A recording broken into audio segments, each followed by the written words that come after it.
नमस्कार मित्रों।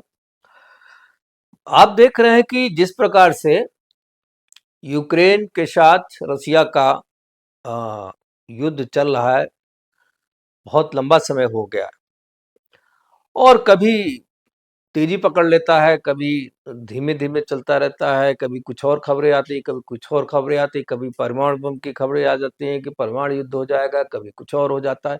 एक बहुत ही नई अपडेट आ रही है। क्या ये विश्व युद्ध की ओर जा रहा है? रशिया और यूक्रेन का वार, जो नई अपडेट आ रही वो चिंता में डालने वाली है पूरी देश और दुनिया को। और वो ये है कि जो नॉर्थ कोरिया का जो तानाशाह है किम जोंग, उसने खुलेआम रूस की मदद के लिए अपनी सेनाएं भेज दी हैं और ये सेना पहुंच भी चुकी है और हजारों की संख्या में ये सेना गई है। दक्षिण कोरिया में इमरजेंसी लग गई है, वहां का राष्ट्रपति जो है आपात बैठक कर रहा है। किम जोंग ने रूस की मदद के लिए लगभग 12,000 की सेना भेजी है और पिछले 2 साल से ज्यादा समय हो गया। मैं समझता हूं इस जंग की सबसे बड़ी और चिंता में डालने वाली खबर है। हालांकि अब तक देखा जाए तो कोई भी देश इस जंग के निर्णायक स्थिति में नहीं पहुंच सका, ना ही रूस और ना ही यूक्रेन। यूक्रेन का तो पहुंचने का सवाल ही नहीं है, लेकिन यूक्रेन का मतलब यूक्रेन नहीं, यूक्रेन का मतलब पूरी नेटो उसके पीछे खड़ी है। और कहा तो ये जा रहा है कि नेटो के सैनिक भी उसमें इन्वॉल्व हैं, उनके वेपन्स तो इन्वॉल्व है उसमें, कहीं बट है नहीं, लेकिन सेना भी काफी हद तक इन्वॉल्व है, ये भी कहा जा रहा है। कुल मिलाकर के रूस नेटो से लड़ रहा है। अब नेटो प्रत्यक्ष रूप से कितना शामिल है ये कहना मुश्किल है, लेकिन अप्रत्यक्ष रूप से पूरी तरह से शामिल है। लेकिन फिर भी इस युद्ध कोई नतीजे पर नहीं पहुंचा है और उत्तर कोरिया के आने के बाद अब ये जंग निश्चित रूप से बड़ी हो जाएगी और रूस को इस जंग में एक बड़ी मदद मिलेगी, उसकी बढ़त भी बनेगी। साउथ कोरिया की जो इंटेलिजेंस एजेंसियां हैं वो बहुत चौकन्ना है और उन्होंने ये दावा किया है कि नॉर्थ कोरिया के तानाशाह ने खुलेआम यूक्रेन जंग में कदम बढ़ा दिया है और रूस की मदद के लिए उन्होंने अपनी सेना मॉस्को में भेज दिया है। आपको मालूम है कि कुछ दिन पहले ही रूस के राष्ट्रपति व्लादिमीर पुतिन साहब उत्तर कोरिया के किम जोंग से मुलाकात उनकी हुई थी और दोनों देशों के बीच कई समझौते हुए थे। देखिए, समझौते जब भी होते हैं पब्लिक डोमेन में वही आते हैं जो आने लायक होते हैं, जो नहीं आने लायक होते हैं उनकी अंडरस्टैंडिंग होती है, लेकिन वो पब्लिक डोमेन में नहीं आते हैं। मैं समझता हूं कि ये जो समझौते हुए थे उस समय ही कुछ आउटलाइन तैयार कर ली गई थी और सीधा सीधा साउथ कोरियन जो एजेंसी है वो ये कह रही है कि 12,000 से अधिक सैनिक सीधे पार्टिसिपेशन कर रहे हैं वार में और वो मॉस्को की धरती पर हैं आज के डेट में। साउथ कोरिया की जो एक न्यूज एजेंसी है योनहाप, योनहाप ने अभी कल ही उसने एक जानकारी साझा की है दुनिया में और कहा है कि जो नेशनल इंटेलिजेंस सर्विसेज है साउथ कोरिया का एनआईएस के इनपुट के हवाले से उसने ये चीज बताया है कि उत्तर कोरियाई सैनिक रूस की सहायता के लिए पहले भी रवाना हो चुके थे, कुछ बाद में भेजे गए और अब उनकी लगभग 12,000 से अधिक की संख्या हो चुकी है।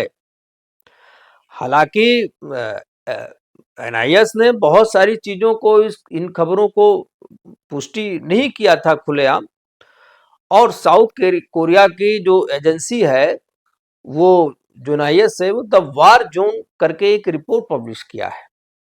उस रिपोर्ट में ये दावा किया गया है, ये अथराइज रिपोर्ट है, इसलिए इस दावे को खारिज नहीं किया जा सकता है। और उसमें यह कहा गया है कि न केवल नॉर्थ कोरिया के सैनिक बल्कि नॉर्थ कोरिया की सेना के सीनियर अफसर भी वहां बड़ी संख्या में मॉस्को में काम कर रहे हैं। मैं समझता हूं कुछ अनऑफिशियल भी उनको वहां पर लगाया गया है, और ये एजेंसी कह रही है कि कोई छिप के काम नहीं हो रहा, बाकायदा वर्दी में north Korean soldiers, north Korean जो आर्मी ऑफिसर्स हैं वो बाकायदा यूनिफॉर्म में हैं और वो खुलेआम काम कर रहे हैं।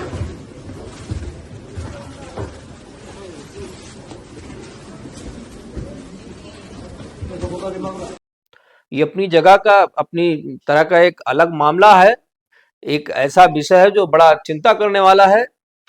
और वैसे तो एक और खबर आई है कि यूक्रेन को बहुत सारे देश मदद कर रहे हैं, जिसमें मोस्टली यूरोप के देश हैं और अमेरिका है।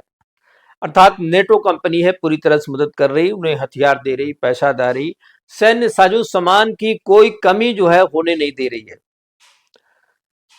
और ये सब इतना खुलेआम नहीं हो रहा है, बल्कि आड़ में हो रहा है। अमेरिका क्या दे रहा है, यूरोप क्या दे रहा है, फ्रांस क्या दे रहा है, ब्रिटेन क्या दे रहा है, जर्मनी क्या दे रहा है, ये लोग जो भी मदद दे रहे हैं ये छुपा के दे रहे हैं, इन्होंने खुलेआम नहीं दिया है, युद्ध को बढ़ने का अवसर नहीं दिया है।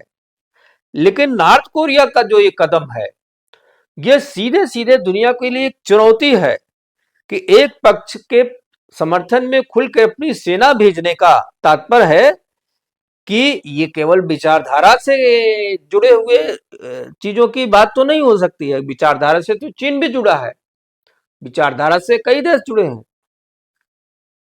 मैं समझता हूं इसके पीछे कुछ और है। और ये जो दोनों देशों के बीच पिछले कुछ महीनों में, वर्षों में जुगलबंदी हुई है, आपको याद है जब नॉर्थ कोरिया और अमेरिका के बीच टेंशन बहुत हाई था, ट्रंप साहब की सरकार थी, तो ट्रंप खुद ही मिलने गए थे नॉर्थ कोरिया वहां के तानाशाह से, किम जोंग से, और उस तनाव को कम करने का प्रयास किया। एक छोटा सा देश एक शक्तिशाली देश को झुकाने में कामयाब रहा, यह हेडलाइन थी न्यूज की। लेकिन इधर अमेरिका का कोई राष्ट्राध्यक्ष या कोई डिप्लोमैट्स बहुत सामंजस्य नॉर्थ कोरिया के साथ नहीं बना पाया, शायद इसलिए नॉर्थ कोरिया को भी एक मौका मिला और उसने रूस के साथ अपने संबंधों को और बहुत मजबूत कर लिया। अब इसका फर्क क्या पड़ रहा है? इसका फर्क पहले तो यह पड़ रहा है कि साउथ कोरिया में एक प्रकार से इमरजेंसी चल रही है। अर्थात अगर नॉर्थ कोरिया ने यूक्रेन के मैटर पर रसिया के साथ जाने का फैसला किया है, तो साउथ कोरिया के अगेंस्ट रसिया भी खुल के मैदान में आ सकता है। ये एक संकेत है साउथ कोरिया के लिए। और साउथ कोरिया के प्रेसिडेंट जो है वो इमरजेंसी बैठक कर रहे हैं, और जो उनके यून सुक एशो है, उनके प्रेसिडेंट है यून सुक एशो, अपने ऑफिस में लगातार बने हुए हैं, ये मीडिया बता रही है। और जो भी बैठकें हो रही है उसको प्रिसाइड कर रहे हैं, और क्या आगे की रणनीति बनती है, क्या विषय निकल के आता है, ये चीजें अभी बहुत पुष्टि इसकी नहीं हो पाई है। लेकिन ये जो नॉर्थ कोरिया का खुल करके जाना रसिया के साथ, ये साउथ कोरिया को तो बिल्कुल हजम नहीं हो रहा है, वो अपने लिए खतरे का संदेश मान रहा है, और ये प्रामाणिक न्यूज उसको मिल चुकी है, इसलिए वो बहुत बेचैन है।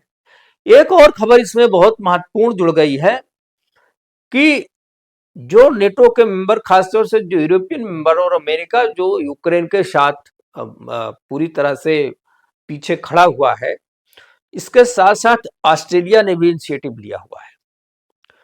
रूस के खिलाफ लगभग 2.5 वर्षों की ये जंग जो यूक्रेन लड़ रहा है, अब यूक्रेन की मदद के लिए अमेरिका और यूरोपीय देशों के बाद जो एक नए कॉन्टिनेंट का देश आया हुआ है, अपने आप में कॉन्टिनेंट है, वो है ऑस्ट्रेलिया। ऑस्ट्रेलिया ने कहा है कि हम उसको जितना भी जरूरत की चीजें होंगी, हथियार होगी, हम देंगे। अमेरिका, ब्रिटेन सबसे बड़े उसके मददगार हैं यूक्रेन के। अब ऑस्ट्रेलिया भी इस सूची में शामिल हो गया है। और अम्ब्रॉस टैंक जो ऑस्ट्रेलिया का बड़ा फेमस टैंक है, ऑस्ट्रेलिया ने कहा है कि 49 पुराने अम्ब्रॉस टैंक वो यूक्रेन को देने जा रहा है। ये बैटलफील्ड में बहुत बेहतरीन टैंक है। M1A1 करके एम्ब्रॉस टैंक है, जो ऑस्ट्रेलिया के टैंक है। बताया जाता है कि ये टैंक उसको यूएस की कंपनियों से मिलता रहा है। उसके जितने भी वेपन्स हैं वो यूएस मेड हैं, यूएस से उसका बहुत पुराना संबंध है। और उसका जो डिफेंस लाइन है वो पूरी की पूरी बिल्डअप की हुई है यूएस की, अमेरिका की। और मैं समझता हूँ ऑस्ट्रेलिया के जो डिफेंस मिनिस्टर हैं रिचर्ड मार्लोस साहब, रिचर्ड मार्लोस साहब ने खुल करके ये बात कही है यूक्रेन के पक्ष में। और ये बात उन्होंने परसों अर्थात बृहस्पति को ये बात कही थी कि हम यूक्रेन वार में पूरा सहयोग करने के लिए यूक्रेन को तैयार हैं और ये टैंक हम भेज रहे हैं। 49 टैंक की बात कही है। और ये 49 टैंक में केवल टैंक नहीं जाएगा, उसका गोला बारूद जाएगा, उसके साथ बहुत सी एक्सेसरीज होती हैं, बहुत सारे कंपोनेंट होते हैं, वो सारे कुछ जाएंगे। और मैं समझता हूँ आने वाले समय में मिसाइल और लॉन्चर और रॉकेट सभी कुछ जाएंगे। हो सकता है कि उनकी रॉकेट फोर्स भी साथ में जाए, क्योंकि यूरोपियन रॉकेट फोर्स भी वहां काम कर रही है, ऐसा सुनने में आया है। केवल रॉकेट नहीं दे रही, उसकी रॉकेट फोर्स भी पीछे से काम कर रही है, ऐसा सुनने में आया है। इस बीच में पुतिन साहब का एक बयान आया है, खास तौर से भारत के संदर्भ में। उन्होंने, पुतिन साहब ने भारत एक बयान जारी करके कहा है कि प्रधानमंत्री नरेंद्र मोदी जी से जब भी बात होती है वो यूक्रेन युद्ध को लेकर के बहुत चिंतित रहते हैं। और वो हर बार जब भी बात होती है वो हर बार इस मुद्दे को जरूर उठाते हैं, जरूर शेयर करते हैं। और वो इससे इतने चिंतित हैं कि वो चाहते हैं कि जितनी जल्दी हो सके युद्ध रुके।